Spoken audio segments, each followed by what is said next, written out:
Mateus 28, do 16 ao 20, por gentileza, acompanhe a leitura. Seguiram os 11 discípulos para a Galileia, para o monte que Jesus lhes designara. E quando o viram, o adoraram, mas alguns duvidaram. Jesus, aproximando-se, falou-lhes, dizendo: toda a autoridade me foi dada no céu e na terra.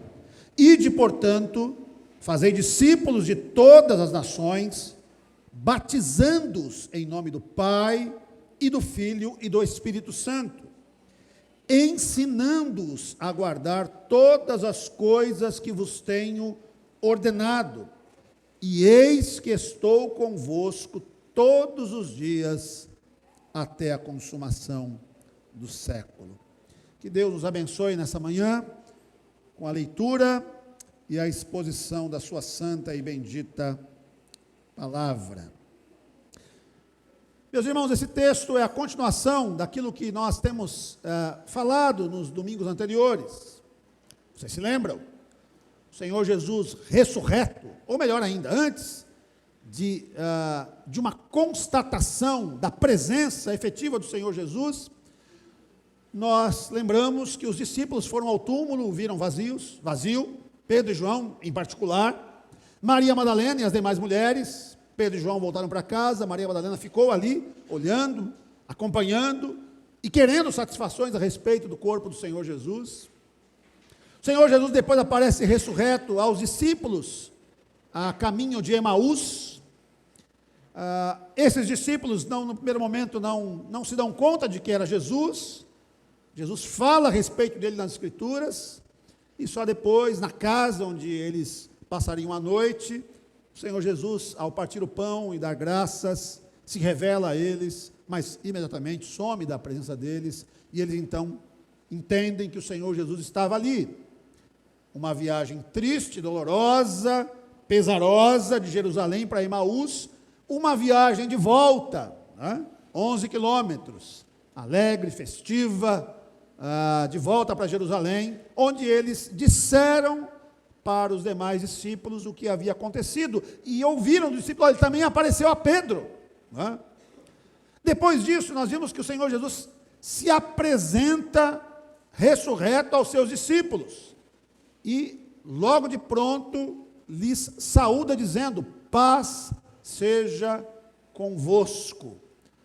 Ele então se reúne com os seus discípulos ali, eles ainda assombrados, será que é um espírito, um fantasma, o que é? O Senhor Jesus, se apercebendo disso, falou: não é fantasma nenhum não, sou eu mesmo, tal. Tem alguma coisa para comer aí?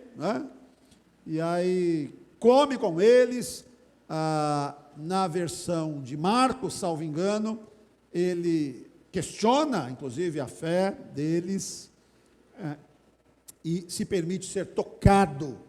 Olha, está aqui, pode tocar em mim, eu sou de carne e osso mesmo, sou eu de fato, com o corpo glorificado. E aí nós chegamos a esse texto, esse texto do Evangelho de Mateus, também, salvo engano, no Evangelho de Marcos, esse mesmo texto, o Senhor Jesus lança no rosto daqueles discípulos a incredulidade. Como é que vocês não acreditam ainda depois de terem ouvido todos os testemunhos a respeito da minha ressurreição? Como é que ainda existem dúvidas? E nós lemos aqui no texto: e quando o viram, adoraram, mas alguns duvidaram. Mesmo com tantos sinais, mesmo com tantas evidências, mesmo com a presença do Senhor Jesus diante deles, alguns duvidaram. Então, antes de entender a comissão, porque aqui estamos diante de uma comissão dada aos discípulos, antes de entendermos a comissão, antes de cumprirmos a comissão, nós devemos entender e ouvir aquele que comissiona, o Senhor Jesus. Quem de fato é o Senhor Jesus? Ele se apresenta mais uma vez aos seus discípulos, num primeiro momento, parece que está tudo bem, porque o texto começa dizendo: seguiram os 11 discípulos para a Galileia, para o monte que Jesus lhes designara. Ou seja, cumpriram a ordem. Aparentemente, a primeira parte do relato parece que está tudo bem. Eles estão cumprindo a ordem do Senhor Jesus. Ó, vão para lá, e eles foram. Perfeito. Quando o viram, adoraram. Perfeito. Mas alguns duvidaram. E aí o Senhor Jesus, então, precisa, mais uma vez, dizer quem é. Toda a autoridade me foi dada no céu e na terra. Eu sou o Todo-Poderoso. Eu sou aquele que era adorado no céu, cujos anjos louvavam o meu nome. Eu sou aquele que deixou a glória celestial para assumir um estado de humilhação aqui na terra, para viver entre os homens, nascer como um homem, viver como um homem, sofrer como um homem, morrer como um homem.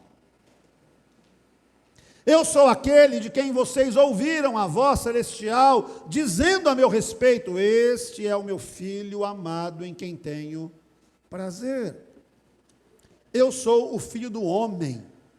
Eu sou o caminho, a verdade e a vida. Eu sou a porta das ovelhas. Eu sou a videira verdadeira.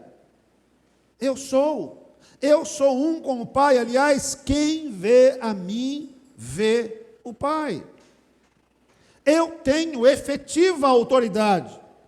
E a comissão que eu vou agora dar a vocês se baseia nessa autoridade. Eu tenho autoridade para comissioná-los. Eu tenho autoridade. Quando um embaixador, eu não sei se vocês sabem, não sei todo o processo também, né? Mas um embaixador, que é um representante de um país num outro país, ele tem algumas fases para que ele seja de fato um embaixador. Primeiro, que ele tem que passar no concurso, né, para o Itamaraty, né, para se tornar um membro do corpo diplomático, né? Então ele começa lá como terceiro secretário, vai subindo, né, até chegar, acho que é ministro de primeira classe. E aí, em dado momento da sua trajetória, ele vai ser designado como um embaixador. O Senado, ou o Congresso, enfim, brasileiro, tem que aprovar isso. Tem que aprovar. Então, vamos imaginar aí, né, que o presbítero Diotino, com essa voz de trovão, né, Senhor, nosso Deus, nosso Pai, né, ele sempre gosta de orar, né, e a gente gosta disso, né? O presbítero Diotino vai ser o embaixador do Brasil no Reino Unido. Olha aí, hein? Participou ontem da coroação do rei Charles, hein? O que acontece? Foi aprovado aqui no Brasil, então ele se apresenta lá no país respectivo com a sua carta de credenciamento, com a sua comissão, né? E aí ele apresenta as suas credenciais, então, ali naquele país, para a autoridade daquele país, e aí então, agora sim, credenciais ok, está empossado aqui, devidamente estabelecido como embaixador de um país, né? Eu revi tudo isso aí, meus irmãos, assistindo uma série aqui, dou spoiler aqui, viu? A série A Diplomata, né? Diplomata. Se quiser assistir, é uma boa série, né? Enfim. O fato aqui é que o Senhor Jesus comissiona os seus discípulos. E quem comissiona tem que ter autoridade para fazê-lo. Lembram quando Moisés perguntou: mas em nome de quem eu vou? Se o faraó me perguntar: mas em nome de quem? Quem me enviou? E aí o Senhor, Deus diz: eu sou o que estou. Diga que eu sou o que te enviou. Eu tenho autoridade para enviar você. A mesma autoridade do nosso Senhor e Salvador, Jesus Cristo. Então, antes de receber a comissão, saber quem é o comissionador. E o comissionador aqui, tanto desses discípulos, como o nosso comissionador, é o Senhor Jesus Cristo. Aquele que tem toda a autoridade no céu e na terra, eu posso descansar nessa verdade. Eu estou representando a maior autoridade do mundo, do universo, aquele que tem todo o poder. Então, você precisa estar tranquilo em relação a isso, não é? Eu represento o meu Senhor e Salvador Jesus Cristo.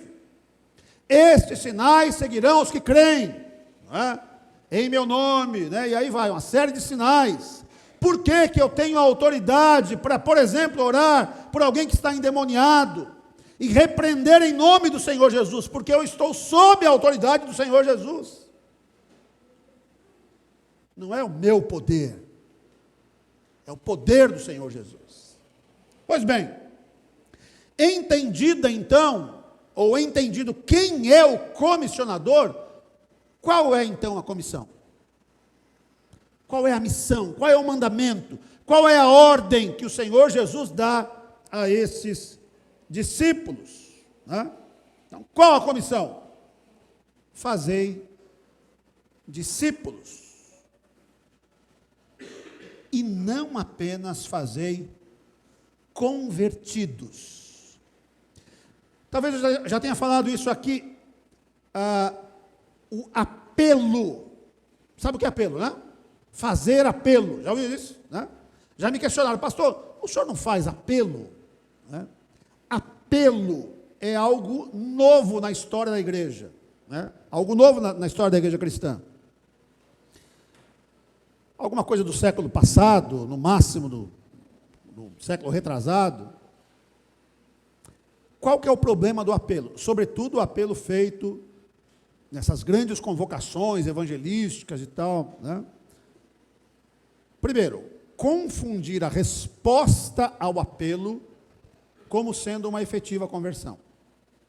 Ou seja, alguém levantou a mão, né, afirmativamente a um convite, a um apelo, pode ser confundido com a verdadeira conversão. Não. Não necessariamente. Segundo problema, o que fazemos depois do apelo? É essa a questão aqui. Qual a comissão dada a nós pelo Senhor Jesus? Ele não disse, façam apelo. Não. Ele disse, façam discípulos. Seguidores. Alguém que conheça o comissionador, que é o mestre. Alguém que sirva, que siga, que viva, que conforme a vida, tendo como espelho o comissionador, que é o nosso Senhor Jesus Cristo. Então ele diz aos seus discípulos, olha, não é suficiente que alguém seja membro de uma igreja.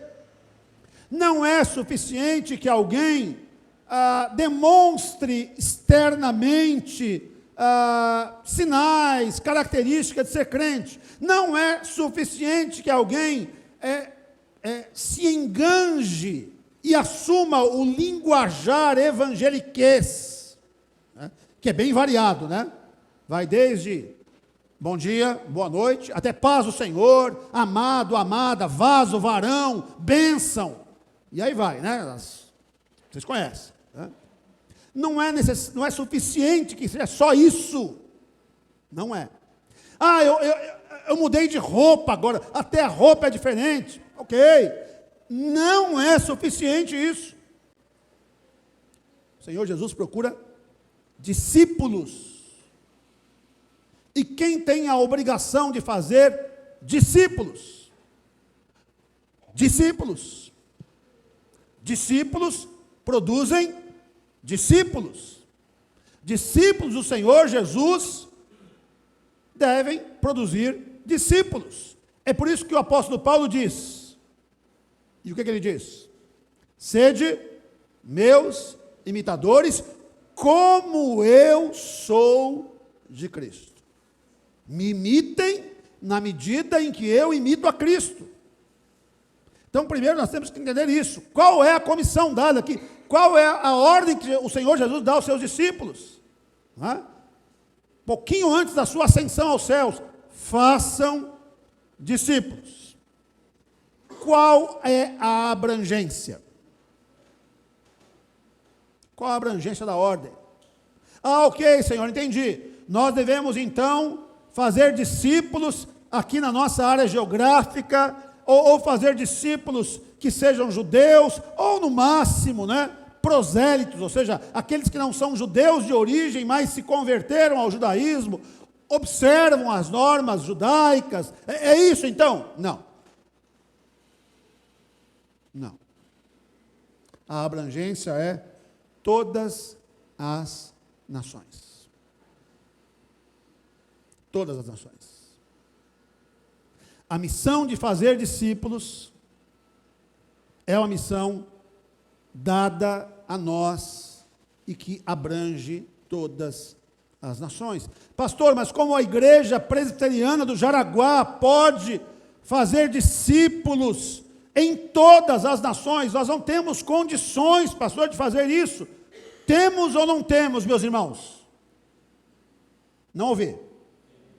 Mais alto. Como? Como? Fala mais alto. Raquel, fala mais alto. Você que falou, Raquel? Eu vi uma voz aí infantil. Hã? Pregando. Ok. De que forma? Como é que eu atinjo outras nações, meus irmãos? Missionários, missões. Como a igreja presbiteriana do Jaraguá pode fazer discípulo de outras nações? Pastor, nós não temos condições de ir lá. Nem todos temos. Quem sabe Deus aqui levante missionários na nossa igreja. Quem sabe Deus levante homens e mulheres aqui dispostos a pregar o evangelho em outras culturas. Louvado seja Deus por isso, oremos por isso. Mas hoje, a nossa igreja faz discípulos em outras nações? Faz, presbítero Vitor? Como? Sustentando missionários que trabalham em outras nações, fazendo discípulos. Ótimo, pastor, então, está resolvida a questão? Não está resolvida a questão, porque todas as nações inclui também a nossa nação. E a pergunta é, nós estamos fazendo discípulos em nossa nação? No nosso estado, na nossa cidade, no nosso bairro. Eu tenho aqui hoje a alegria de receber um amigo muito querido, Eduardo Halfstein. Eduardo, nós nos conhecemos desde 1993, ele foi meu veterano na Academia de Oficiais da Polícia Militar. Não me deu trote, viu? Muito pelo contrário, me apresentou o Grêmio Evangélico, e nós frequentávamos juntos o Grêmio Evangélico. Eduardo hoje também é oficial aposentado da polícia, advogado hoje, irmão em Cristo, e ele está com a gente hoje aqui. Mas Eduardo, me diga aqui, como é que você chegou aqui na igreja hoje?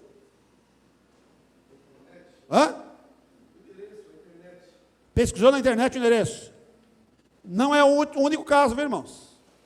Outras pessoas chegaram aqui assim.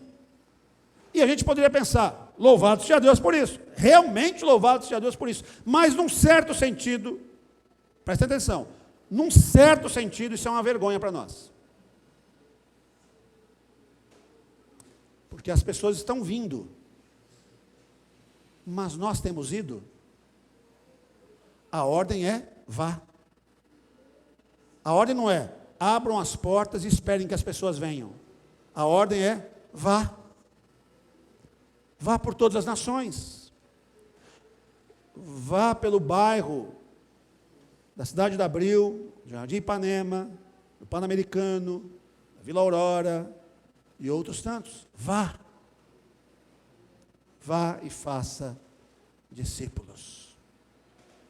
Há uma abrangência que é enorme.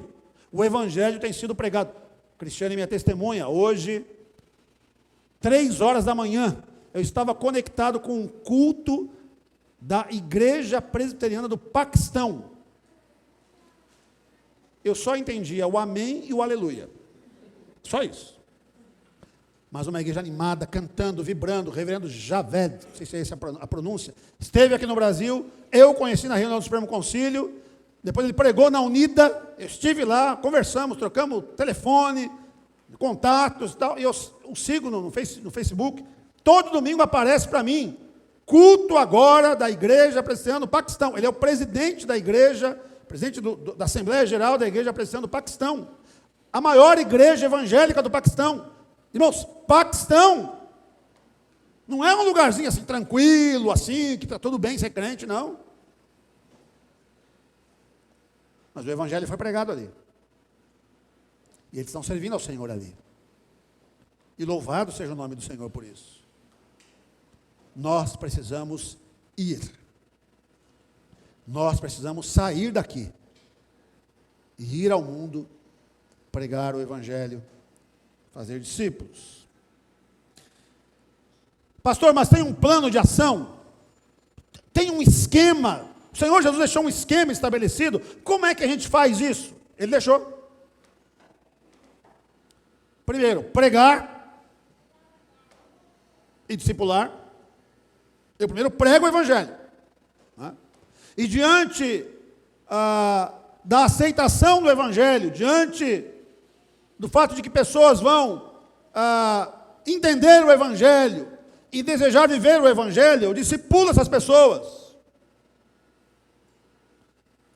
Me permita, Rodrigo, todo respeito, viu? O Rodrigo falou, pastor, o senhor faz visita, o senhor, né, tem disponibilidade? Tem.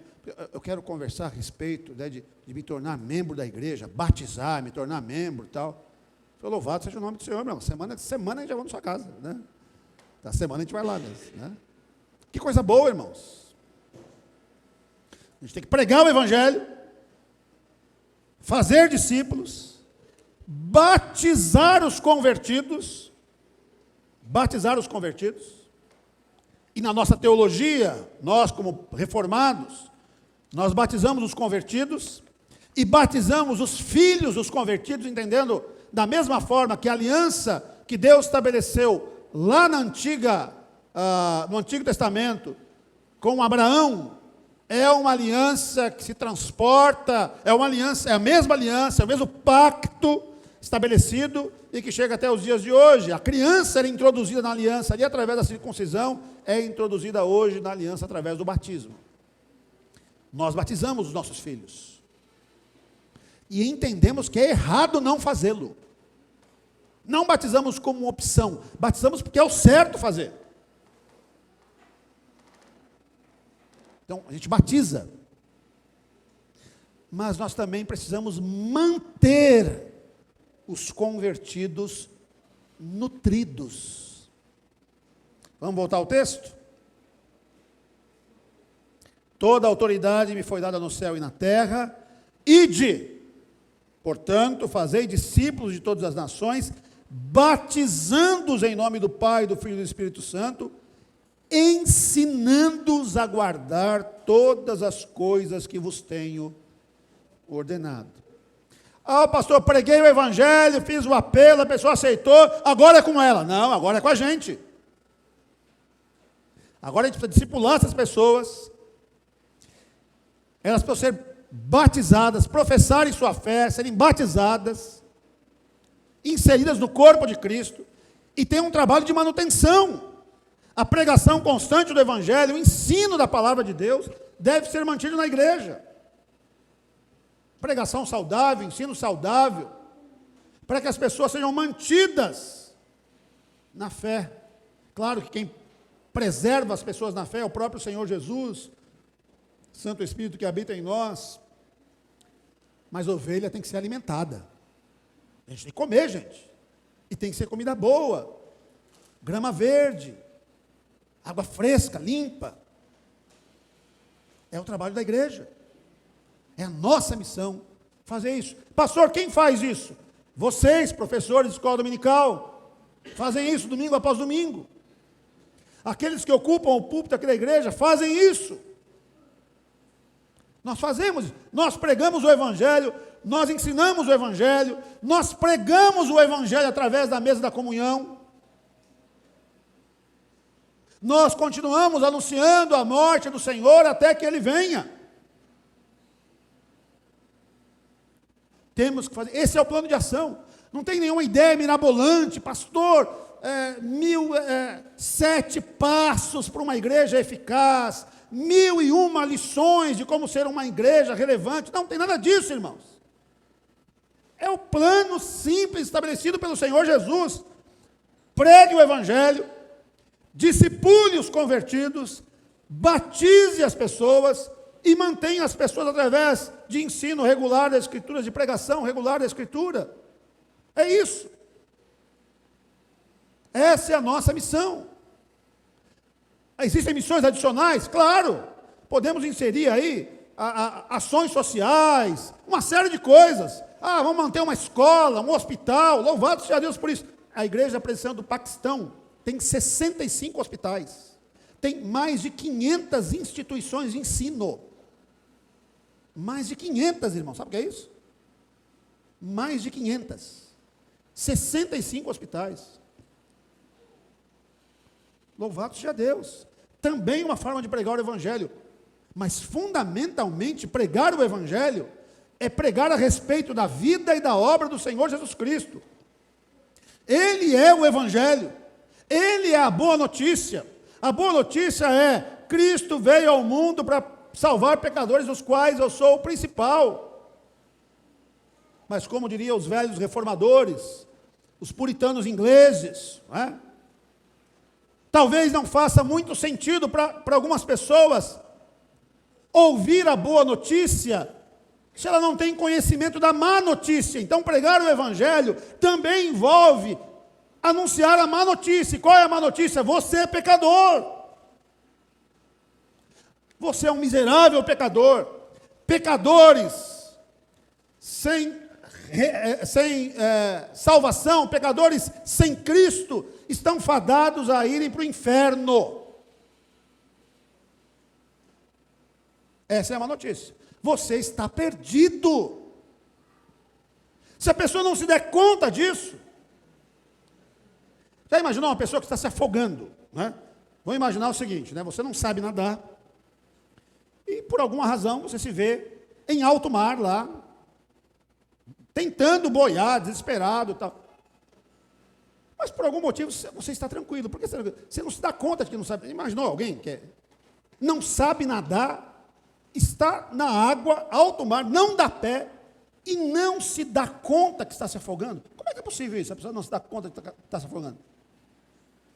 Pois bem, as pessoas aí fora vivem assim. Estão se afogando e nem se dão conta disso. Nós precisamos dizer isso para elas: você está se afogando. Você vai morrer afogado. Vai. Aí quando a pessoa se dá conta, né? Estou afogando mesmo. Mas tem uma boia de salvação. E agora? Quem poderá nos ajudar? Só um. Só Jesus. Não é o Chapolin Colorado. É Jesus Cristo, Senhor. Só há salvação em Jesus Cristo. Acabou? Não. A comissão começa com a compreensão de quem é o Senhor Jesus. E ele afirma, ou reafirma, o seu poder e a sua autoridade. Mas a comissão termina também com uma promessa: e eis que estarei convosco todos os dias. Todos os dias. Até a consumação do século. A boa notícia é que você e eu não precisamos cumprir a comissão sozinhos. Nem podemos fazer isso sozinhos. Há uma promessa: o Senhor Jesus está conosco. Portanto, eu e você devemos fazer o que então, meus irmãos, depois disso? Nos levantarmos e assumirmos o nosso lugar no corpo de Cristo. E com isso eu não estou dizendo: pastor, então você está falando de cargo na igreja? Não. Não. Eu estou falando de assumirmos o nosso lugar no corpo de Cristo, entendendo que essa comissão também foi dada a nós. E nós devemos fazer a nossa parte. Minimamente, pregue o Evangelho. Anuncie. Entregue um folheto. Fale do que Cristo fez por você, como Ele transformou a sua vida.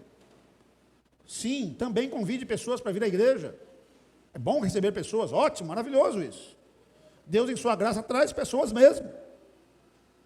Mas nós não podemos ficar confortáveis com o fato de que Deus traga as pessoas sem que a gente vá buscá-las. Nós temos que ir buscá-las. Vamos orar? Nosso Deus e nosso Pai, temos diante de nós as palavras do Senhor Jesus, comissionando os seus discípulos, comissionando-os diante da sua autoridade suprema, soberana, nos céus e na terra. Uma comissão que envolve a pregação do Evangelho em todo o mundo, mas a começar aqui, agora, neste lugar, neste bairro, nessa cidade, no nosso estado, no nosso país, para então pensarmos também em todas as nações. Essa comissão envolve, ó Deus, preparar essas pessoas que foram convertidas, discipulando-as, ensinando-as a guardar os teus preceitos, a tua palavra, como nós mesmos o fazemos.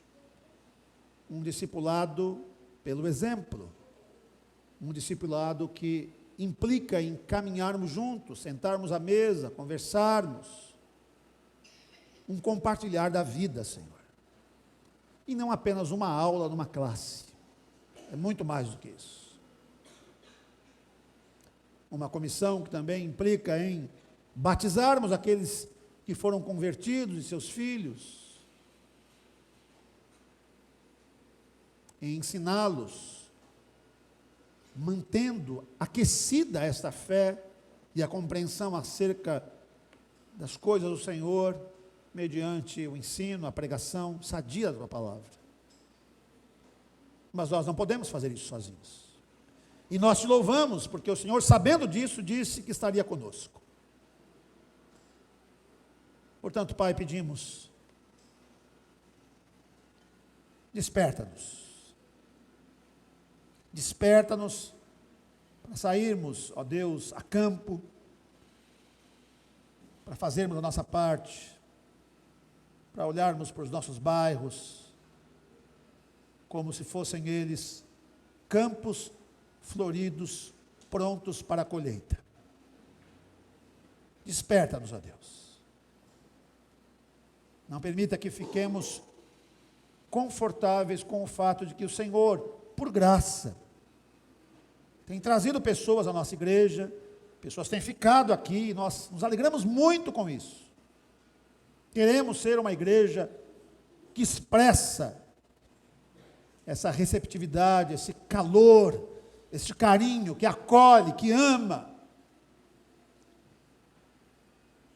Mas para aqueles que jamais baterão a porta ou entrarão pelas portas, nós queremos alcançá-los lá fora, nas ruas, nas praças, nas casas, nos comércios, nos ônibus, nas escolas, aqui e no mundo inteiro. Em nome de Jesus. Amém e amém.